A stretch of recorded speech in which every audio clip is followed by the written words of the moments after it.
This news is brought to you by fresh chicken and beef Cherupuzha Kakkayanchal. കലിയുഗവരദനും കാരുണ്യമൂർത്തിയും അന്നദാന പ്രഭുവുമായ ശബരിമല ശ്രീ ധർമ്മശാസ്താവിൻ്റെ നിറചൈതന്യം കൊണ്ട് ധന്യമായി തീർന്ന ചെറുപുഴ ശ്രീ അയ്യപ്പ ക്ഷേത്രത്തിലെ ഈ വർഷത്തെ മഹോത്സവം 2025 ഡിസംബർ 10 മുതൽ 17 വരെ ക്ഷേത്രം തന്ത്രി ബ്രഹ്മശ്രീ മണിയറ പെരിങ്ങോട്ടില്ലത്ത് ശങ്കരൻ നമ്പൂതിരിയുടെ മുഖ്യ കാർമ്മികത്വത്തിൽ ഭക്തി ആദരപൂർവ്വം കൊണ്ടാടുകയാണ്. 10 മുതൽ 17 വരെയുള്ള ദിവസങ്ങളിൽ വിവിധ പൂജകളും വിവിധങ്ങളായ കലാപരിപാടികളും നടക്കുമെന്നും അതിനുള്ള ഒരുക്കങ്ങൾ പൂർത്തിയായി എന്നും സംഘാടകർ പത്രസമ്മേളനത്തിൽ അറിയിച്ചു. ക്ഷേത്രം president S Kumaresan, vice president C Shaji, secretary C M Raghu, joint secretary P M Vasudevan, ഖജാൻജി കെ കെ ശശീന്ദ്രൻ, മാതൃസമിതി president A V Karthiyayani, vice president Omana Vazhakkodan, മാതൃസമിതി secretary Sujatha Balakrishnan, joint secretary Shailaja Vijayan, ഖജാൻജി പി കെ അമ്മിണി എന്നിവർ പത്രസമ്മേളനത്തിൽ പങ്കെടുത്തു. സ്വാമിയെ ശരണമയ്യപ്പ. ചെറുപുഴ അയ്യപ്പ ക്ഷേത്രത്തിലെ കാലത്താൽ നടത്തപ്പെടുന്ന മഹോത്സവം ഡിസംബർ 10 മുതൽ 17 വരെ വളരെ ഗംഭീരമായി നടത്താൻ ക്ഷേത്രം കമ്മിറ്റിയും ആഘോഷ കമ്മിറ്റിയും മാതൃസമിതിയും എല്ലാവരും തീരുമാനിച്ചിട്ടുണ്ട്. അതിൻ്റെ അടിസ്ഥാനത്തിൽ ഏകദേശം 10-15 ദിവസങ്ങളായി ക്ഷേത്രവും പരിസരവും ഉത്സവ ലഹരിയിൽ തന്നെ നടന്നുകൊണ്ടിരിക്കുകയാണ്. നമ്മളെ ഉത്സവത്തിൻ്റെ പ്രത്യേകത പയ്യന്നൂർ അമ്പലത്തിലെ ഉത്സവം കഴിഞ്ഞ് ആരാധനാ മഹോത്സവം കഴിഞ്ഞു കഴിഞ്ഞാൽ മലയോര മേഖലയിൽ തുടങ്ങുന്ന ആദ്യത്തെ ഉത്സവമാണ് ചെറുപുഴ അയ്യപ്പ ക്ഷേത്രത്തിലെ മഹോത്സവം. അതുകൂടാതെ കണ്ട് ഒരു പ്രത്യേകത എന്താണെന്ന് പറഞ്ഞു കഴിഞ്ഞാൽ കഴിഞ്ഞ കൊല്ലാന്ന് അഷ്ടബന്ധ ബ്രഹ്മകലശ ദ്വിജപ്രതിഷ്ഠാ മഹോത്സവവും ഭാഗവത സപ്താഹവും ഏകദേശം 18 ദിവസങ്ങൾ ഈ ക്ഷേത്രത്തിൽ നിന്ന് നടത്തി ഒരു കൊല്ലം പൂർത്തിയായി ആദ്യം വരുന്ന മഹോത്സവമാണ്. ആ ഒരു പ്രത്യേകതയും കൂടി ഈ മഹോത്സവത്തിനുണ്ട്. അപ്പോൾ ഈ മഹോത്സവത്തിൽ ഞങ്ങളെ ഓരോരോ ദിവസങ്ങളിലും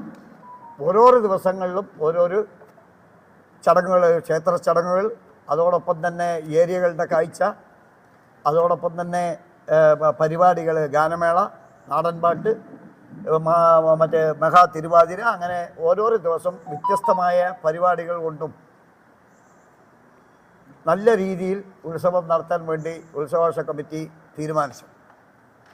അതിൻ്റെ അടിസ്ഥാനത്തിൽ 9-ാം തീയതി 9/12/2025 ചൊവ്വാഴ്ച വൈകുന്നേരം ബ്രഹ്മശ്രീ പെരുങ്ങോടില്ലത്ത് ശങ്കരൻ നമ്പൂതിരിപ്പാടിൻ്റെ ക്ഷേത്രം തന്ത്രി അദ്ദേഹത്തിൻ്റെ നേതൃത്വത്തിൽ ക്ഷേത്രത്തിൽ ശുദ്ധികർമ്മങ്ങൾക്ക് തുടക്കം കുറിക്കും. 10-ാം തീയതി രാവിലെ 10:30 മണിക്ക് നമ്മുടെ പുതിയ പാലത്തിൻ്റെ അടുത്തുനിന്ന് നമ്മുടെ കലവറ നിറക്കൽ ഘോഷയാത്ര തുടങ്ങും. വൈകുന്നേരം നമ്മുടെ അയ്യപ്പ ക്ഷേത്ര ഭജന സമിതിയുടെ ഭജന, അതോടൊപ്പം തന്നെ 9 മണിക്ക് ഭഗവാന്റെ തൃക്കൊടി ഏറും.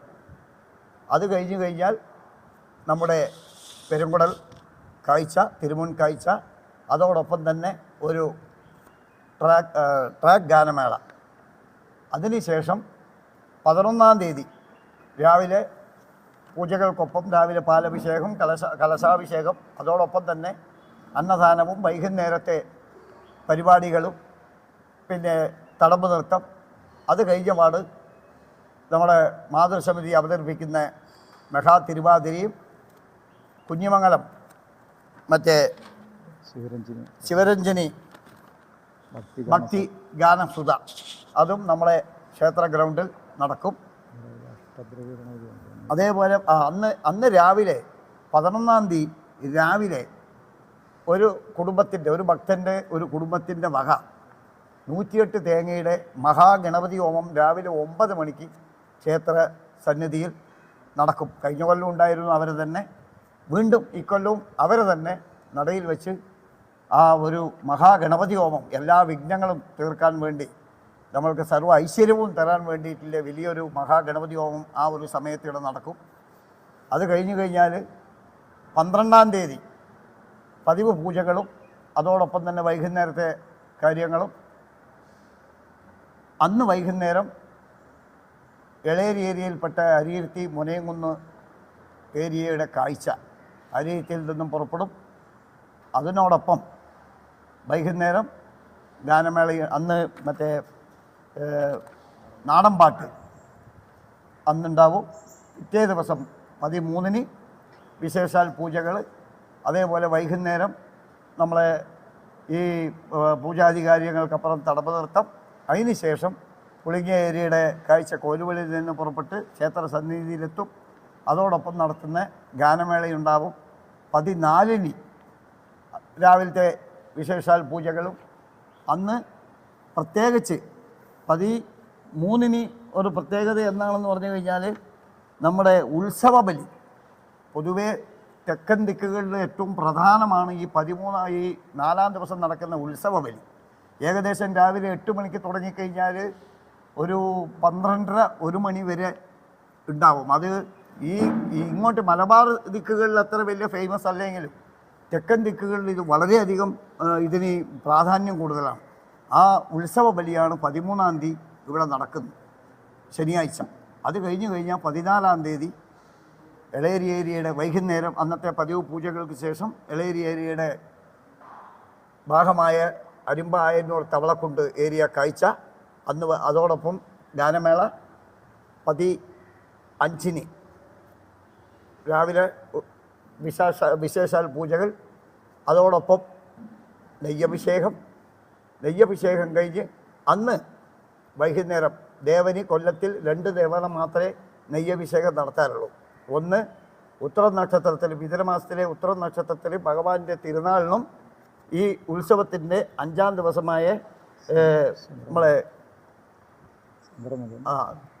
അന്നാണ് ഈ ഭഗവാന്റെ നെയ്യഭിഷേകം നമ്മൾ നടത്തുന്നത്. വളരെ വിശേഷമാണ് ആ നെയ്യഭിഷേകം.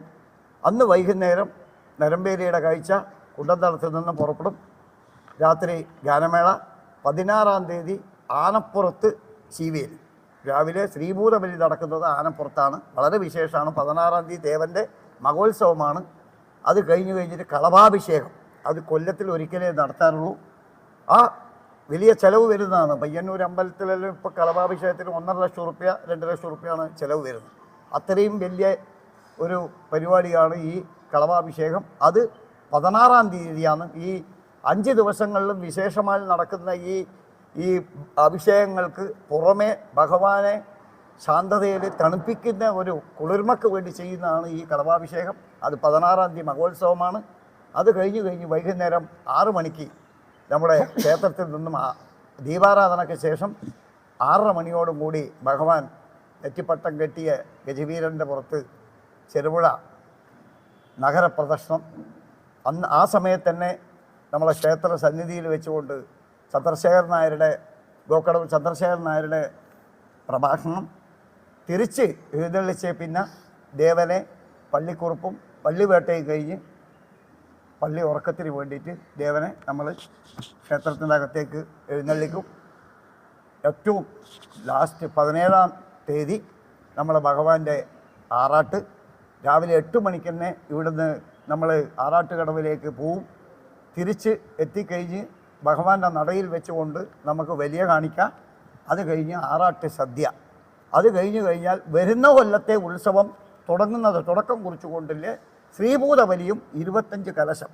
ഇതും കൂടെ കഴിഞ്ഞിട്ട് നമ്മുടെ ഉത്സവം അന്ന് ഇക്കൊല്ലത്തെ ഉത്സവം സമാപനം കുറിക്കും. ദേശങ്ങളിലും കുറേ സംസ്ഥാനങ്ങളിലും താമസിക്കുന്ന നമ്മളെ ഉത്സവത്തിന് വരാൻ പറ്റാത്ത ഈ അയ്യപ്പ ക്ഷേത്രത്തിൻ്റെ എല്ലാ വിശ്വാസികൾക്കും ഭക്തന്മാർക്കും ഈ അയ്യപ്പൻ്റെ മക്കൾക്കും എല്ലാവർക്കും എല്ലാവിധ അനുഗ്രഹവും ദേവൻ ചൊരിയട്ടെ. അവർക്കെല്ലാം എല്ലാവിധ നന്മകളും ഭഗവാൻ കൊടുക്കട്ടെ. ഈ ഉത്സവത്തോടു കൂടി ഈ നാട്ടിലെ എല്ലാവരുടെയും വിഷമങ്ങൾക്കെല്ലാം ഭഗവാൻ നന്മകൾ വരുത്തട്ടെ എന്ന് പ്രാർത്ഥിച്ചുകൊണ്ട് നിർത്തുന്നു. സ്വാമിയെ ശരണമയ്യപ്പ. ഒന്നൊരു തടസ്സമില്ലാണ്ട് നല്ല രീതിയിൽ പോകുന്നുണ്ട്. നിർദ്ദേശം അത് ഈ പ്രാവശ്യം തിരഞ്ഞെടുപ്പൊക്കെ ത്രിതല പഞ്ചായത്ത് തിരഞ്ഞെടുപ്പ് അതിൻ്റെയൊക്കെ മുന്നോടിയായി SP പ്രത്യേക മീറ്റിംഗ് വിളിച്ച് ഞങ്ങൾക്ക് നിർദ്ദേശം തന്നിട്ടുണ്ട്. ഇപ്പോൾ 2 പ്രാവശ്യമായിട്ട് വാളണ്ടിയേഴ്സിന് നിർദ്ദേശം കൊടുത്തിട്ടുണ്ട് പോലീസ് സ്റ്റേഷനിൽ നിന്ന് സർക്കിൾ വന്നിട്ട്. അപ്പോൾ ഇന്നും ഉണ്ടായിരുന്നു അതേപോലെ നിർദ്ദേശത്തിന് വേണ്ടി വാളണ്ടിയേഴ്സിനും കമ്മിറ്റി അംഗങ്ങൾക്കെല്ലാം നിർദ്ദേശം അവരുടെ ഭാഗത്ത് നിന്ന് ഉണ്ടായിട്ടുണ്ട്. പൂർണ്ണമായ സഹകരണം ഇതിനു മുമ്പ് കിട്ടിയിട്ടുണ്ട്. ഇനിയും വാഗ്ദാനം അവരുടെ ഭാഗത്ത് നിന്ന് ഉണ്ടായിട്ടുണ്ട്. പോലീസ് സേനയുടെ എല്ലാ സഹായ സഹകരണങ്ങളും നമുക്ക് വാഗ്ദാനം ചെയ്തിട്ടുണ്ട്. പിന്നെ മറ്റ് മാധ്യമങ്ങൾ ഇപ്പോൾ നേരത്തെ പ്രസിഡന്റ് പറഞ്ഞ പോലെ തന്നെ ഇതെല്ലാം ജനങ്ങളിലേക്ക് എത്തിക്കുന്നത് നിങ്ങളാണ്. അപ്പോൾ നല്ല രീതിയിൽ ഇതുവരെ ഈ ക്ഷേത്രത്തിൻ്റെ പുരോഗതിയുടെ ഒപ്പം നിന്നുകൊണ്ട് പ്രവർത്തിച്ചിട്ടുണ്ട് ദൃശ്യ മാധ്യമ സുഹൃത്തുക്കളായ നിങ്ങളെല്ലാവരും. മേലിലും ഞങ്ങൾക്ക് അങ്ങനത്തെ പ്രതീക്ഷയുണ്ട്. എല്ലാ കാലത്തും നിങ്ങളുടെ പൂർണ്ണ സഹകരണം ക്ഷേത്രത്തിന് കിട്ടുന്നുണ്ട്, കിട്ടിക്കൊണ്ടിരിക്കുന്നുണ്ട്. ഇനിയും മേലിലും ലഭിക്കുമാറാകണം എന്ന് മാത്രമാണ് ഞാൻ മാധ്യമങ്ങളോട് പറയാനുള്ളത്. ഇഷ്ടഭക്ഷണത്തോടൊപ്പം മാംസാഹാരവും ഏറെ പ്രിയപ്പെട്ടതാണ്. ആരോഗ്യമുള്ള മൃഗത്തിൻ്റെ ഗുണനിലവാരമുള്ള മാംസങ്ങൾ ഉത്തരവാദിത്വത്തിൽ വിതരണം ചെയ്യുന്ന ചെറുപുഴയുടെ ഒരേയൊരു മാംസ വിതരണ കേന്ദ്രം fresh chicken and beef Cherupuzha Kakkayanchal.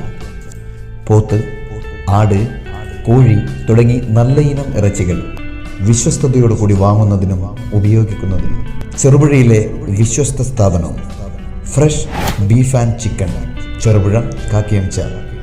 Phone 9447 692 802. Fresh beef and chicken Cherupuzha Kakkayanchal. ഞങ്ങളുടെ ഇതര സ്ഥാപനങ്ങൾ ആലക്കോട്, തേർത്തല്ലി, പുളിങ്ങോം, പാടിയൂട്ടിച്ചാൽ.